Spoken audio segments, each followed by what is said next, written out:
Séptima conferencia. Comentario sobre la eternidad, el tiempo y el concepto, continuación. He discutido bastante detenidamente la concepción platónica, que corresponde a la posibilidad 2.1a. Pasemos ahora a Aristóteles, es decir, a la posibilidad 2.1b. Aristóteles vio las dificultades de Platón.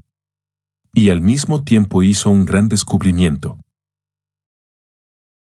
Al igual que Platón, Aristóteles define el concepto como eterno. Es decir, lo define como una relación con otra cosa. Y esa otra cosa es para él, como para Platón, no el tiempo, sino la eternidad. Solo hay episteme en el cosmos donde hay ideas, es decir, entidades eternas, que tienen la eternidad como topos. Pero Aristóteles vio lo que Platón parece no haber visto. A saber, que la eternidad no está fuera del tiempo, sino el tiempo. Como mínimo, que en el tiempo hay algo eterno. En efecto, Platón razonaba como sigue: todos los perros reales cambian, el concepto, perro, en cambio, permanece idéntico a sí mismo, y luego éste debe relacionarse con una eternidad situada fuera de los perros reales, es decir, fuera del tiempo. Esta eternidad es la idea de perro y, en consecuencia, a fin de cuentas, la idea de las ideas.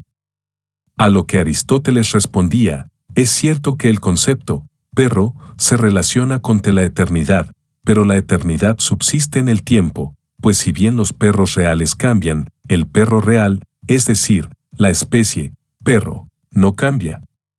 Como la especie es eterna aún situándose en el tiempo, es posible relacionar el concepto con la eternidad en el tiempo. Así que hay un saber absoluto sobre el mundo temporal en la medida en que ese mundo incluye la eternidad. En otros términos, Platón olvidó que en el río de Heráclito hay constantes remolinos. En primer lugar, los animales y las plantas. El eje eterno o inmóvil de los remolinos es el telas, o la entelequia, y es esta misma entelequia la que aparece en relación con el concepto como la idea del remolino. Pero también están los planetas y, finalmente, el cosmos. Aristóteles dice entonces: el tiempo mismo es eterno.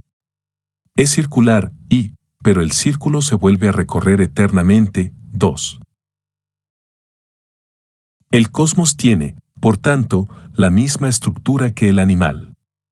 El sistema aristotélico ofrece así una explicación de la vida y una concepción biologicista del mundo. Hablando en términos teológicos, la concepción que relaciona el concepto eterno con la eternidad en el tiempo equivale al politeísmo. Ciertamente, Aristóteles está demasiado alejado de la mentalidad totémica como para afirmar que los animales y las plantas son dioses. Pero cuando dice que los planetas son dioses, está mucho más de acuerdo con su sistema que Platón. Pero, a fin de cuentas, la diferencia no es muy importante, ya sea monoteísmo o politeísmo, en ambos casos se trata de un saber teológico. La revolución cósmica se repite eternamente, y hay un saber absoluto sobre el cosmos únicamente porque hay una repetición eterna. Ahora bien, lo que se manifiesta en y por el eterno retorno del tiempo es una sola y misma eternidad. En otros términos, hay un Dios supremo, el Dios propiamente dicho, que mantiene el cosmos en su identidad y vuelve así posible el saber conceptual. Y esta eternidad divina, aun manifestándose en el curso del tiempo, se diferencia esencialmente de todo cuanto está en el tiempo. El hombre puede, si acaso, hablar también de sí mismo, considerado en tanto que especie, cuando habla de Dios. Sin embargo, entre el hombre considerado en tanto que individuo histórico y el Dios eterno del que él habla, la diferencia es esencial. Así que esto también es, como en Platón, un saber absoluto de la Bewusstsein, no de la Selbstbewusstsein. pues la especie no tiene Selbstbewusstsein, ni Selbst o yo personal. Ella dice, como mucho, nosotros, pero no, yo.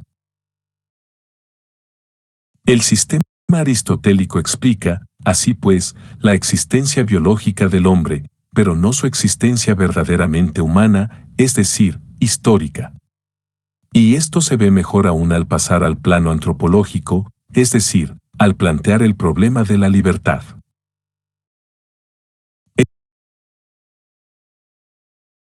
Es cierto que Aristóteles habla de la libertad. Pero todo el mundo habla de la libertad. Incluso Spinoza. Pero si no se juega con las palabras, si se tiene en mente la noción verdadera de libertad, explicitada en la concepción hegeliana, tal y como se formula en la PHG, hay que decir que el sistema de Aristóteles es incompatible con ella. En efecto, es sabido que este sistema excluye, por definición, un Dios creador. Por definición, dado que eternidad en el tiempo significa eternidad del mundo, retorno y eterno retorno. Ahora bien, allí donde no hay sitio para la acción creadora de Dios, menos sitio hay aún para la acción creadora del hombre. El hombre sufre la historia, pero no la crea, luego él no es libre en el tiempo. En este punto, Aristóteles no supera a Platón. Pero su sistema es menos aceptable aún que el sistema platónico, pues excluye incluso el acto libre trascendente. En efecto, como la eternidad está en el tiempo y el concepto eterno se relaciona con la eternidad en el tiempo, queda excluida toda posibilidad de salir fuera del tiempo. Solo se está fuera del tiempo estando en el tiempo. Si se pudiera elegir una existencia temporal fuera del tiempo, esta sería incognoscible conceptualmente porque no sería eterna en el tiempo, mientras que el concepto solamente puede relacionarse con una eternidad en el tiempo. En pocas palabras, en la medida en que el hombre cambia, no conoce, y si no conoce, no es libre, por definición, y en la medida en que él conoce, no cambia, por lo que tampoco es libre en el sentido corriente de la palabra.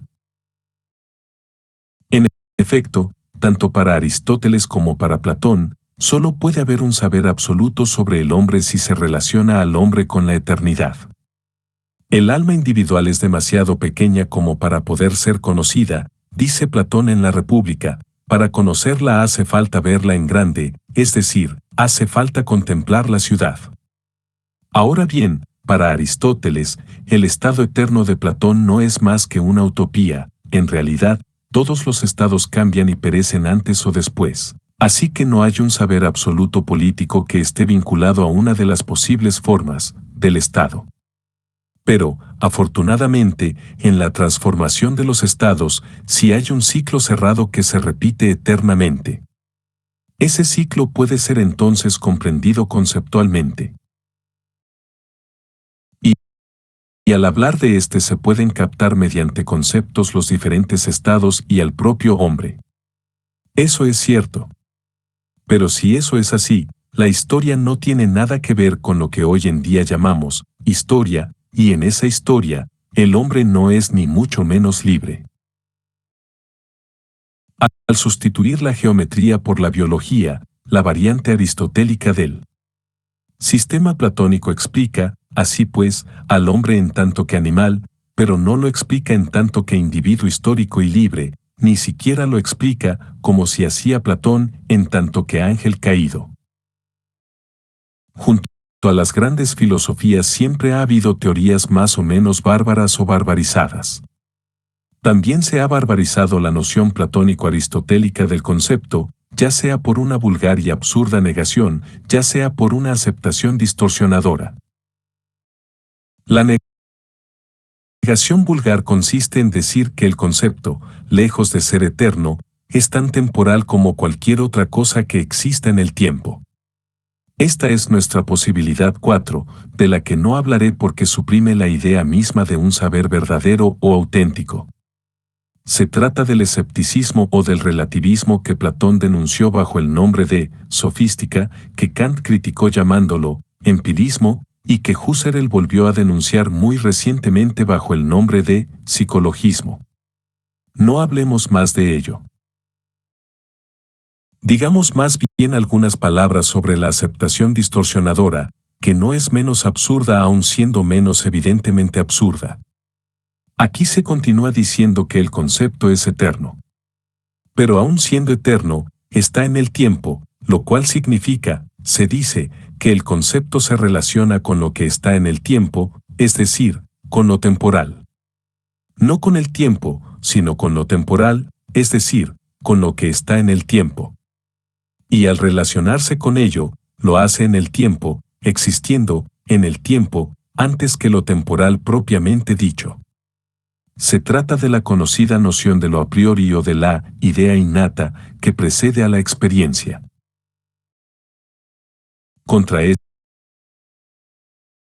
este a priorismo, llamado por Kant dogmatismo, se dirige la célebre primera frase de la introducción a la crítica de la razón pura. No cabe duda, dice Kant más o menos, de que, en el tiempo, la experiencia, es decir, la realidad temporal, precede siempre al concepto, que aparece en el tiempo como mi saber. Y, en efecto, no cabe ninguna duda al respecto.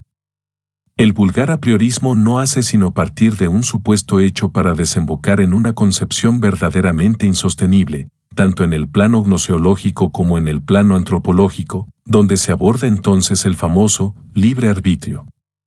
Basta con desarrollar un poco este apriorismo para llegar bien al escepticismo o al relativismo, bien a Kant, o bien, por último, a un retorno a Platón y Aristóteles. Kant, como todo filósofo digno de ese nombre, sabe muy bien que ni se puede definir el concepto como temporal ni se puede relacionarlo con lo temporal, lo que viene a ser, por lo demás, lo mismo. Para él, como para Platón y Aristóteles, el concepto es eterno.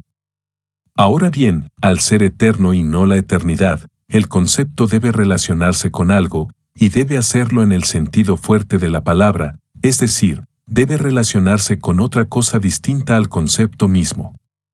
Y viendo las dificultades que encontraron Platón y Aristóteles al relacionar el concepto eterno con la eternidad, Kant tuvo la extraordinaria audacia de relacionarlo con el tiempo, y no por supuesto con lo temporal, es decir, con lo que está en el tiempo.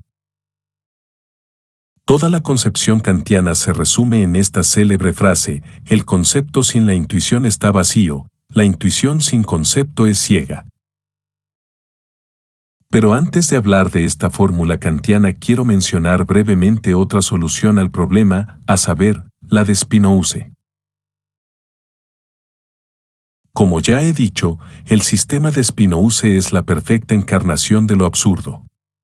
Y por eso, cuando tratamos de realizar, como suele decirse, su pensamiento, experimentamos el mismo sentimiento de vértigo que en presencia de una paradoja de la lógica formal o de la teoría de conjuntos. Pero hay una cosa muy curiosa: el error o la absurdidad absoluta es, y debe ser, tan circular como la verdad. Así, el saber absoluto de Spinoza y de Parménides debe ser simbolizado por un círculo cerrado, privado, por supuesto, de punto central figura 1. En efecto, aunque Spinoza diga que el concepto es la eternidad y Hegel afirme que es el tiempo, ambos tienen en común esto: el concepto no es una relación. O, si se quiere, que solo se relaciona consigo mismo. El ser y el pensamiento, conceptual, son una sola y misma cosa, decía Parménides. El pensamiento, o el concepto, es el atributo de la sustancia, la cual no se diferencia de su atributo, dice Spinoza. Así que en ninguno de los dos casos, es decir, ni en Parménides Spinoza ni en Hegel, hay una reflexión sobre el ser. En ambos casos es el ser mismo el que reflexiona sobre sí mismo en y por él, o, mejor aún, en tanto que concepto. Por tanto, el saber absoluto que refleja la totalidad del ser está tan encerrado en sí mismo, es tan circular, como el ser mismo en su totalidad. No hay nada fuera de ese saber, del mismo modo que no hay nada fuera del ser. Pero hay una diferencia esencial: el ser concepto de Parménides Spinoza es eternidad, mientras que el ser concepto de Hegel es tiempo. Por consiguiente, el saber absoluto espinosista también debe ser la eternidad. Esto significa que debe excluir el tiempo. Dicho de otra manera, no se necesita tiempo para realizarlo, la ética debe ser pensada, escrita y leída, en un abrir y cerrar de ojos. Y esa es la absurdidad de este asunto. Plotino, sin embargo, acepta esta consecuencia.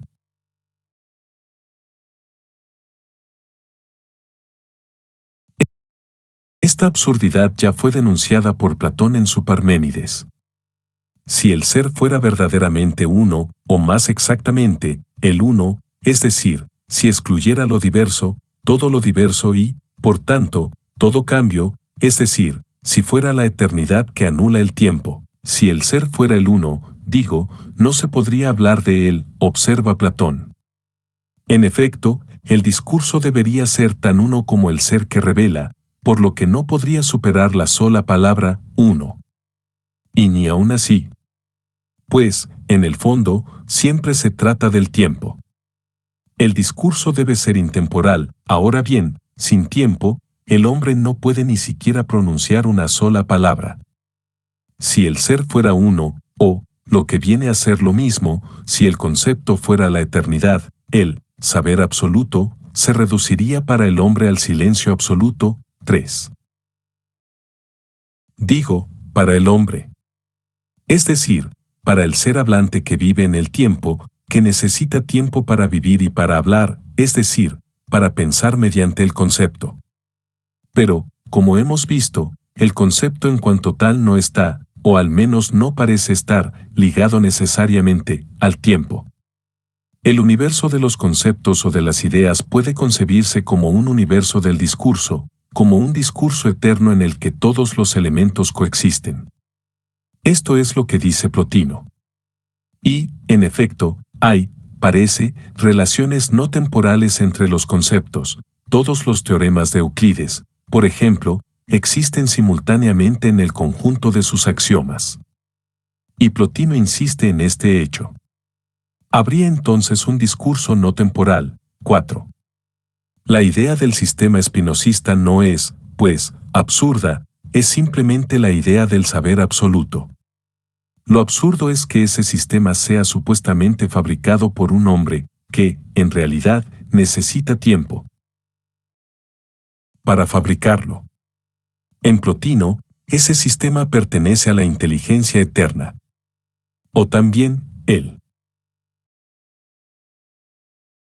sistema puede existir fuera del tiempo, pero no habría acceso a ese sistema desde la existencia temporal.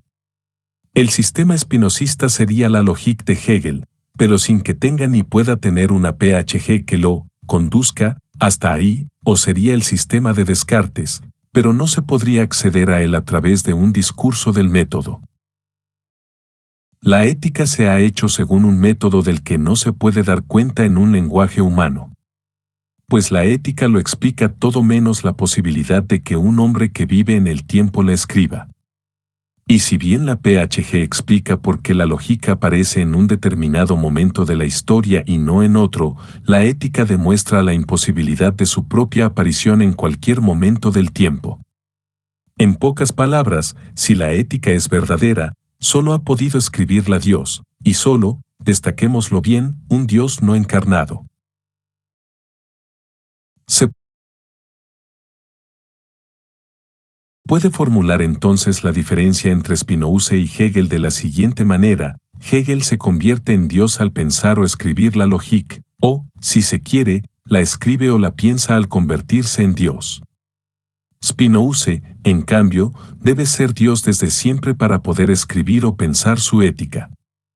Ahora bien, si un ser que se convierte en Dios en el tiempo no puede llamarse Dios, más que a condición de usar ese término como una metáfora correcta, por lo demás, el ser que es Dios desde siempre resulta ser Dios en el sentido propio y fuerte de la palabra.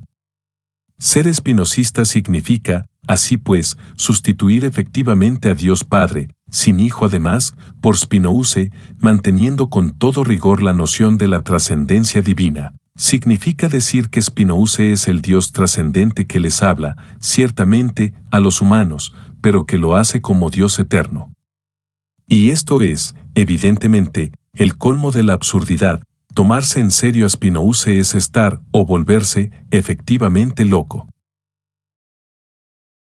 Spinoza, como Hegel, identifica el hombre, es decir, el sabio, y Dios. Parece, por tanto, que en ambos casos podría decirse indistintamente bien que no hay nada más que Dios, bien que no hay nada más que el hombre. Pero, en realidad, las dos afirmaciones no son idénticas, y si Spinoza acepta la primera, solamente la segunda expresa el pensamiento de Hegel. Y esto es lo que Hegel quiere decir al sostener que el sistema de Spinoza no es un panteísmo, sino un acosmismo, es el universo o la totalidad del ser reducido solo a Dios, y a un Dios sin mundo y sin hombres. Y sostener esto significa sostener que todo cuanto es cambio, devenir, tiempo, no existe para la ciencia. Pues aunque esto sea, en realidad, un tema de la ética, no se sabe ni cómo ni por qué esas cosas aparecen ahí. Sirviéndonos de nuestros círculos simbólicos, podemos representar entonces la diferencia entre los sistemas de Hegel y Spinoza de la siguiente manera. Partamos del símbolo del sistema teísta. Se trata, en su forma pura, del sistema de Platón. Pero simboliza la posibilidad 2 en general, figura 2. Para el de Aristóteles tenemos que introducir varios círculos pequeños en el grande a fin de simbolizar la relación de la eternidad y el tiempo, figura 3, pero estos círculos deberían encajar entre sí, y de nuevo estaríamos, a fin de cuentas, ante el símbolo platónico con un único círculo pequeño. Es decir, todo teísmo verdaderamente coherente es un monoteísmo. En cuanto a Kant, todavía puede servir el mismo símbolo, pero hay que dibujar el círculo pequeño con puntos para mostrar que la teología de Kant tiene solamente el valor del como si, figura 4. En pocas palabras, el símbolo del sistema teísta vale para todo sistema que defina el concepto como una entidad eterna que se relaciona con otra cosa distinta a ella misma, y da igual que esa otra cosa sea la eternidad en el tiempo o fuera del tiempo, o el tiempo mismo. Pero volvamos a Spinoza. Partiendo del sistema teísta, Hegel suprime el círculo pequeño, reducido previamente por sus predecesores a un punto singular figura 5. Spinoza, en cambio, suprime el círculo grande, figura 6.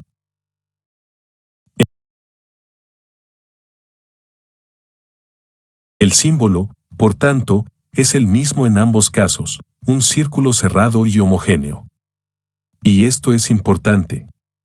Pues vemos que para plantear el ideal del saber absoluto, es decir, circular, basta con negar que el concepto sea una relación con otra cosa distinta al concepto.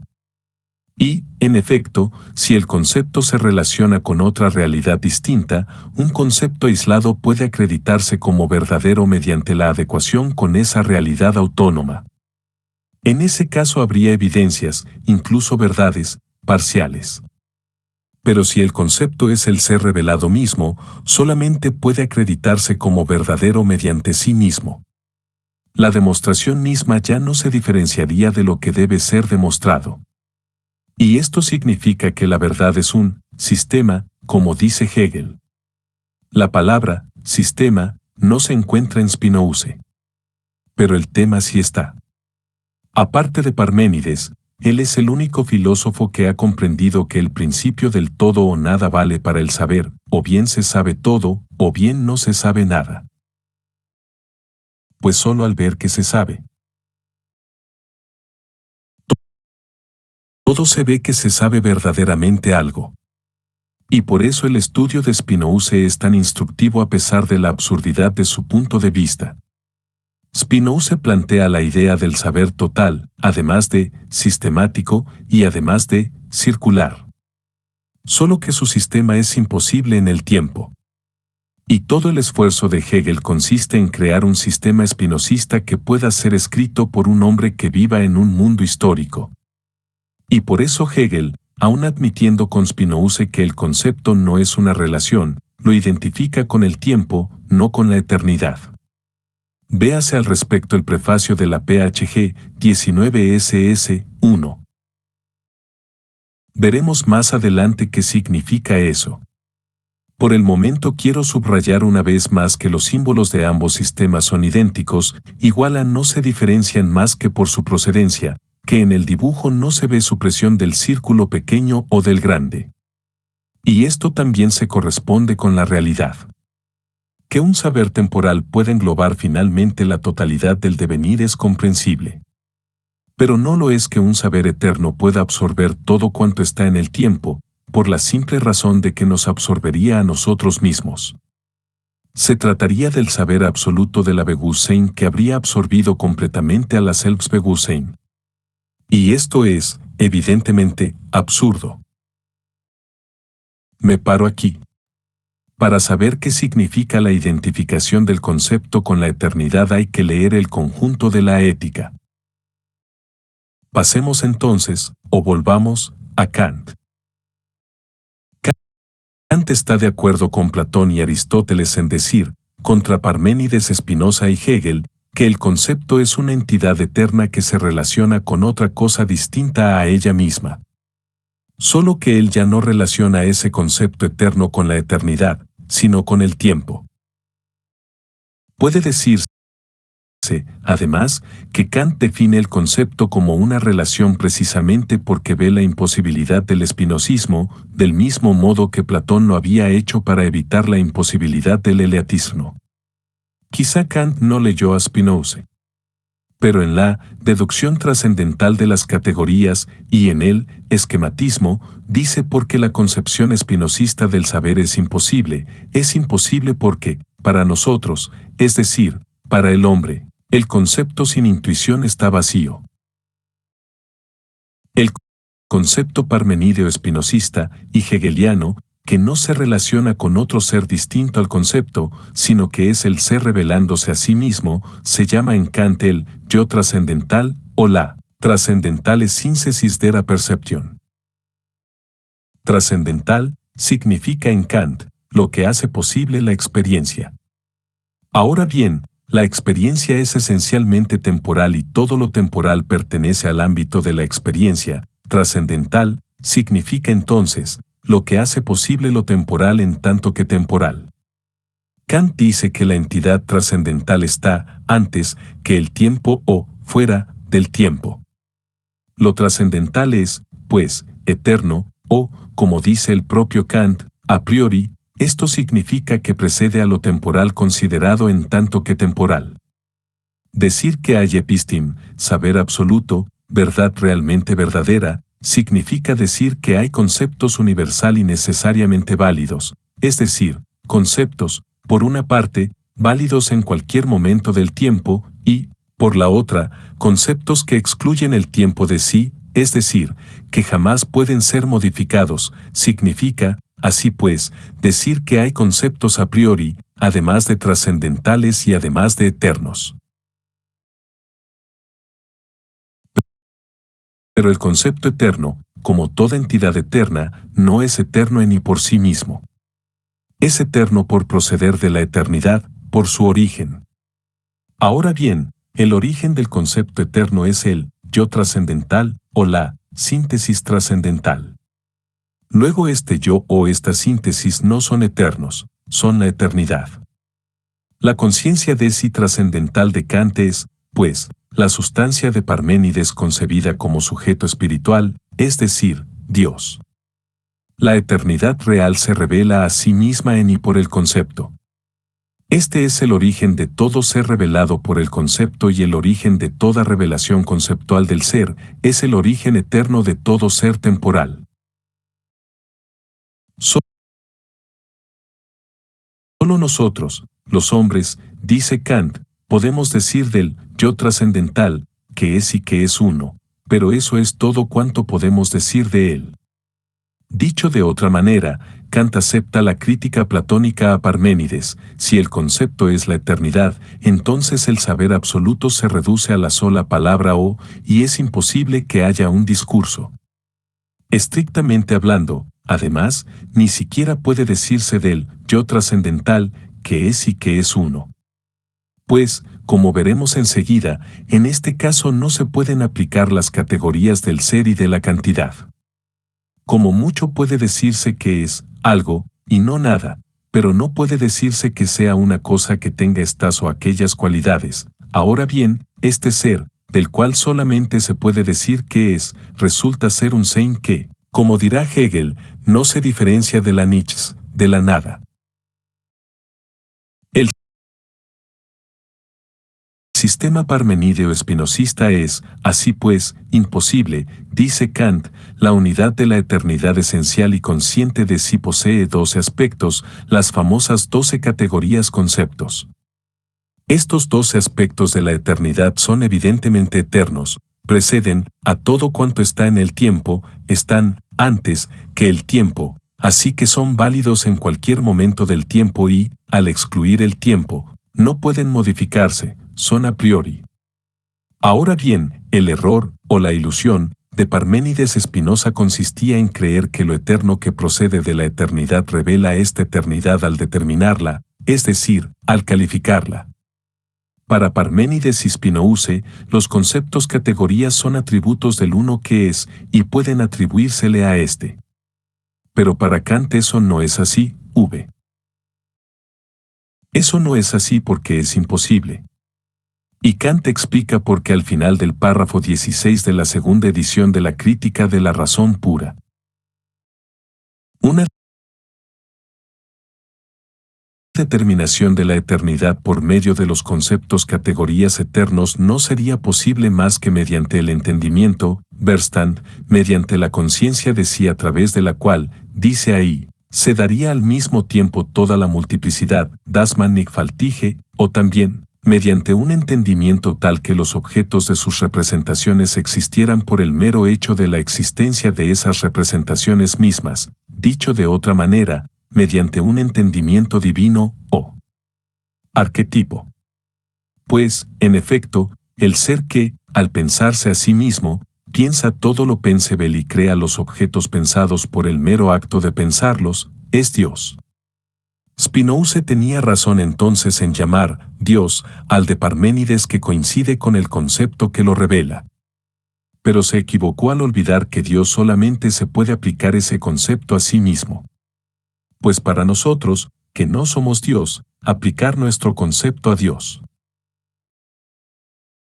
significa relacionar el concepto con otra cosa distinta a ese concepto mismo. Ahora bien, el concepto ¿qué es? Relación en el sentido propio de la palabra, es decir, relación con otra cosa, resulta ser, como mucho, eterno, pero no la eternidad. Es decir, o bien la base misma del espinosismo es falsa, el concepto no es la eternidad, o bien, si el concepto es la eternidad, solo Dios puede practicar el espinosismo. Afirmar que uno no es Dios y escribir la ética significa no saber lo que se hace, significa hacer una cosa de la que no se puede dar cuenta, significa hacer una cosa absurda.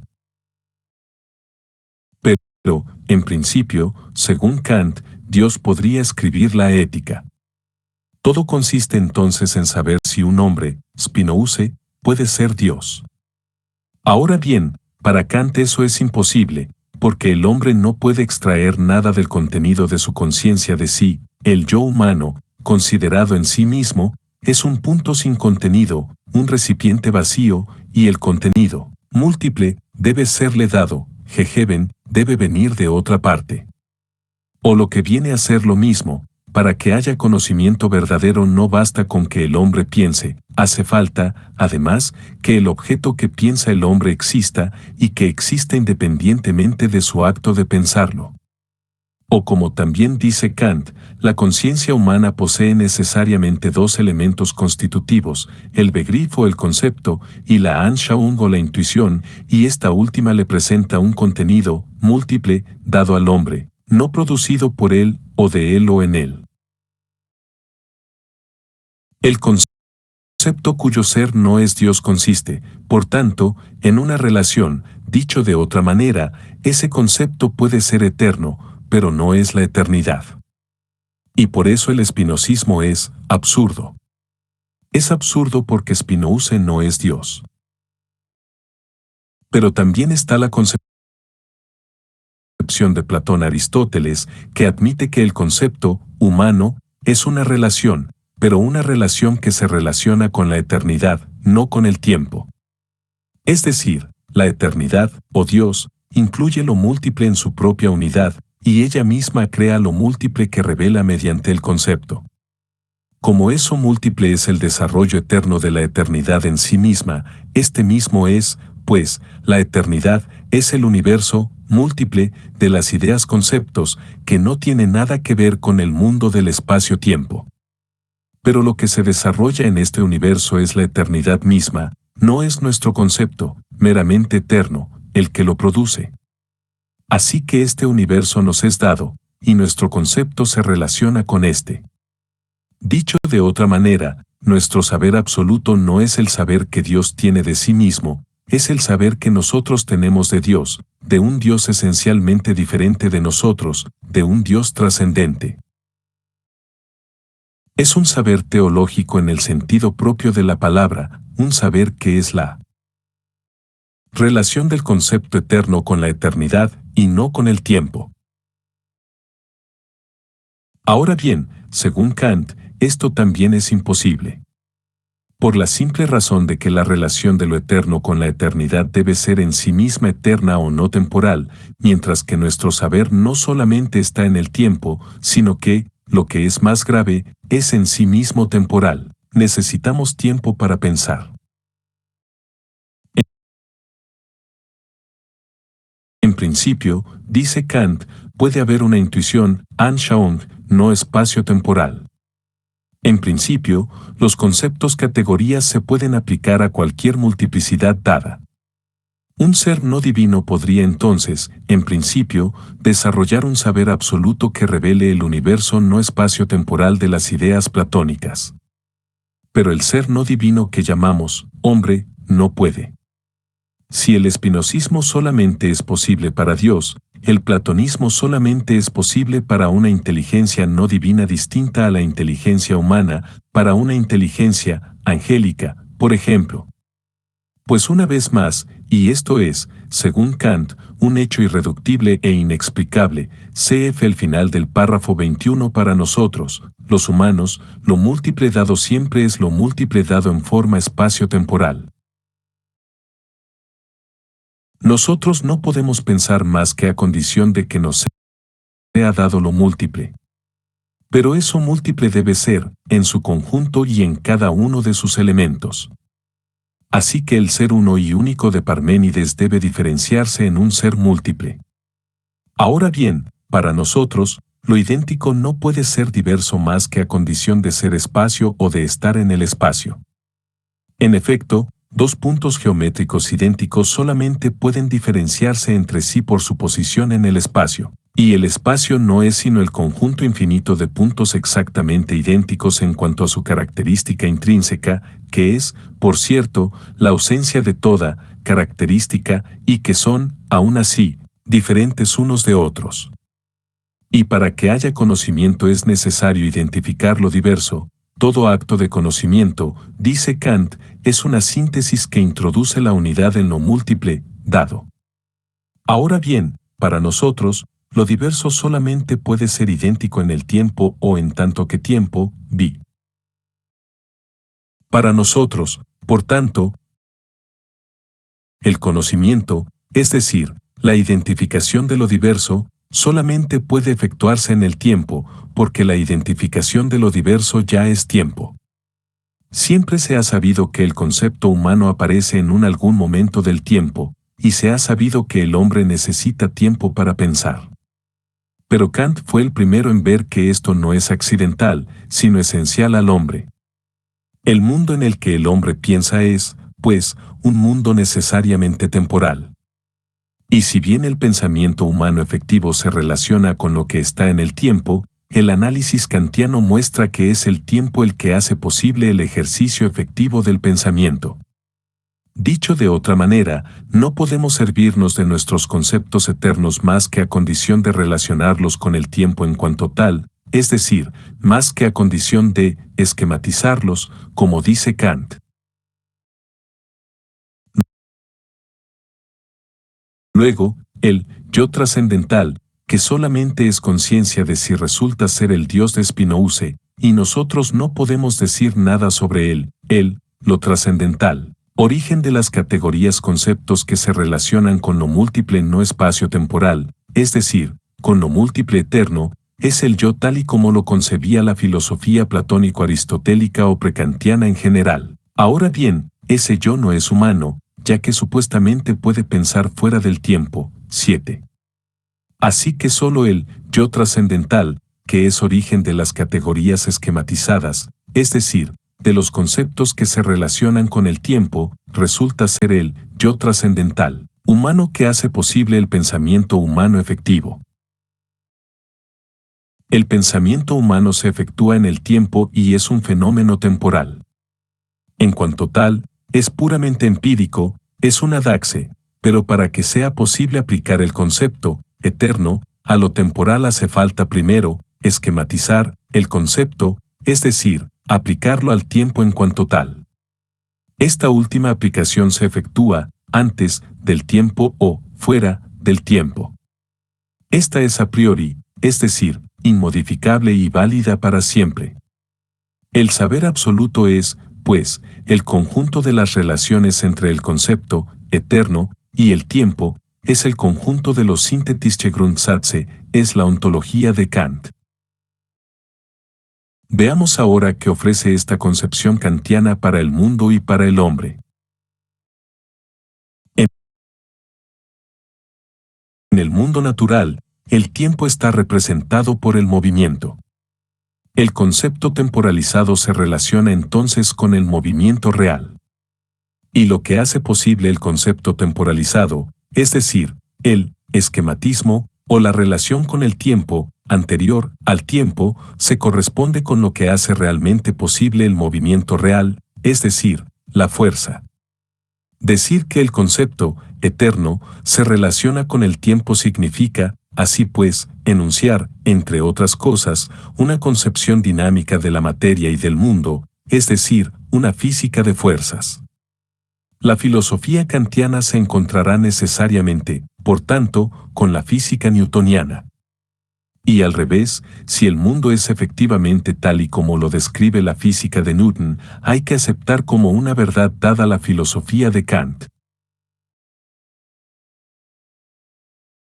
Pero incluso dejando de lado el hecho de que el mundo newtoniano es tan inhabitable para el hombre como el mundo geométrico de Platón, podemos señalar una insuficiencia en la concepción kantiano-newtoniana del mundo puramente natural.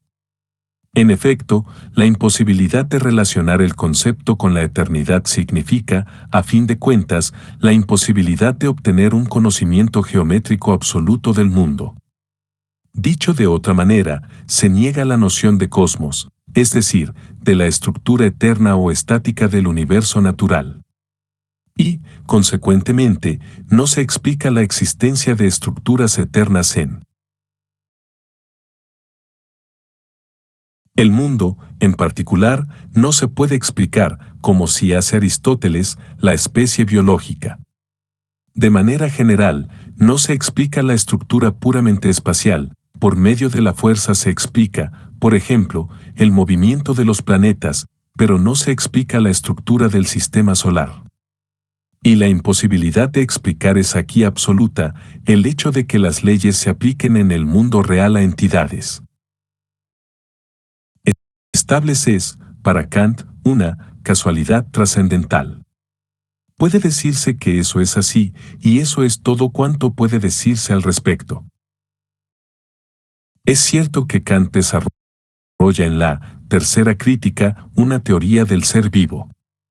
Pero esta teoría solo vale en términos de, como si, toda vez que la tercera crítica no tiene equivalente en el sistema 8. Y lo que vale para el animal en particular vale asimismo para el animal en general, es decir, para el cosmos. También aquí la cosmología leibniziana por cierto, solo tiene un valor regulativo.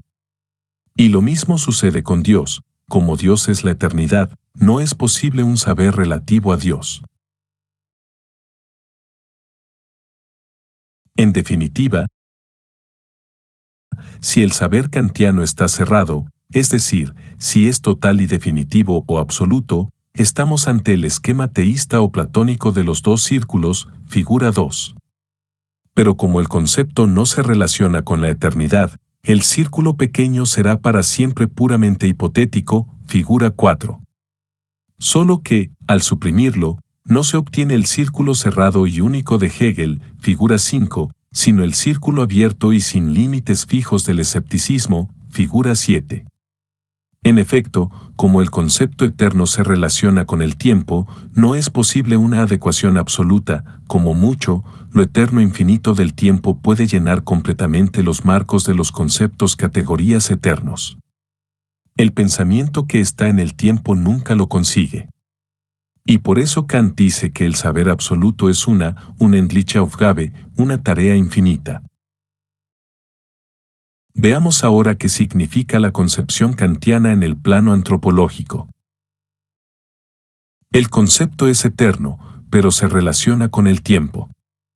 Si el concepto es eterno, es que en el hombre hay algo que lo sitúa fuera del tiempo, la libertad, es decir, el yo trascendental, considerado como razón práctica o voluntad pura. Si hay relación del concepto con el tiempo, también hay aplicación de la voluntad pura a la realidad temporal. Pero en la medida en que hay concepto a priori, lo cual significa aquí acto de libertad, la relación con el tiempo se efectúa antes del tiempo. Aún relacionándose con el tiempo, el acto de libertad está, así pues, fuera del tiempo. Se trata de la famosa elección de carácter inteligible. Esa elección no es temporal, pero determina toda la existencia temporal del hombre, donde no hay, por tanto, libertad. Volvemos a estar así ante el mito de Platón. Solo que, en Platón, el concepto se relaciona con la eternidad, mientras que en Kant se relaciona con el tiempo. Y esta diferencia se traduce aquí en el hecho de que la elección trascendental no se efectúa, como en Platón, con vistas a lo que el hombre es, o ha sido, fuera del tiempo, sino con vistas a lo que él es, o será, en el tiempo. En Platón se trata de una afirmación, en Kant, de una negación. Allí se trata de llegar a ser en el tiempo lo que uno es eternamente, aquí, de no ser eternamente lo que uno ha llegado a ser en el tiempo. Allí, de aceptación de la naturaleza eterna, aquí, de negación de la naturaleza temporal. O también, allí se trata de la libertad del ángel que se une a Dios o se separa de él, aquí, de la libertad del hombre caído que reniega de su pecado en un acto único y extratemporal. 9. Aquí, al igual que en la descripción del mundo natural, hay, así pues, un progreso, pero tanto allí como aquí hay una insuficiencia irreductible. El hombre, como ser histórico, sigue sin ser explicado, no se comprende ni el mundo de cosas concretas en el que él vive ni la historia que él crea mediante actos libres temporales. Llegamos, en definitiva, al siguiente resultado. La posibilidad queda excluida porque es irrealizable por el hombre. La posibilidad 4 lo es igualmente porque suprime la idea misma de una verdad en el sentido propio del término. La posibilidad 2 ofrece explicaciones parciales, pero ninguna de esas tres variantes consigue dar cuenta de la historia, es decir, del hombre considerado en tanto que creador libre en el tiempo. En cualquier caso, aunque en la variante kantiana o criticista pueda hablarse si acaso de una evolución histórica infinita, es imposible llegar a un saber absoluto sobre la historia ni, por tanto, sobre el hombre histórico. Por consiguiente, si la filosofía quiere llegar a un saber absoluto sobre el hombre tal y como lo concebimos actualmente, debe aceptar la posibilidad 3. Y esto es lo que hace Hegel al decir que el concepto es el tiempo. Ahora se trata de ver qué significa eso.